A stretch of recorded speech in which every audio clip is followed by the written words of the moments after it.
আজকে তোমাদের কাছে পমফ্রেট মাছের এই রেসিপি করে দেখাচ্ছি। এই মাছ আজ করে নিচ্ছি সর্ষে পোস্ত দিয়ে। এইভাবে পমফ্রেট মাছ রান্না করলে কিন্তু খেতে লাগে দুর্দান্ত। প্রথমে মাছগুলো ভালো করে ধুয়ে নুন হলুদ মাখিয়ে নিয়ে কিছুক্ষণ রেখে দিলাম, আর পোস্ত সর্ষে লঙ্কা এর মধ্যে বেটে নিলাম। এবার মাছগুলো তেলে ভেজে নিচ্ছি। বেশ লাল লাল করে এপিট ওপিট করে ভেজে তুলে নিলাম। এবার কড়াইয়ে কালো জিরে ফোড়ন ও কাঁচা লঙ্কা চিড়ে দিয়ে সামান্য নাড়াচাড়া করে নিচ্ছি।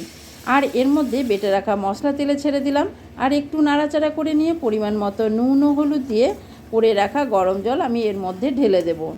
পরিমাণ মতো জল আমি এর মধ্যে ঢেলে দিলাম, আর এবার ভাজা মাছগুলো একে একে আমি ঝোলের মধ্যে ছেড়ে দিচ্ছি। খুব সাবধানে নাড়াচাড়া করে নিচ্ছি, আর এটাকে কিছুক্ষণ ফুটিয়ে নিতে হবে।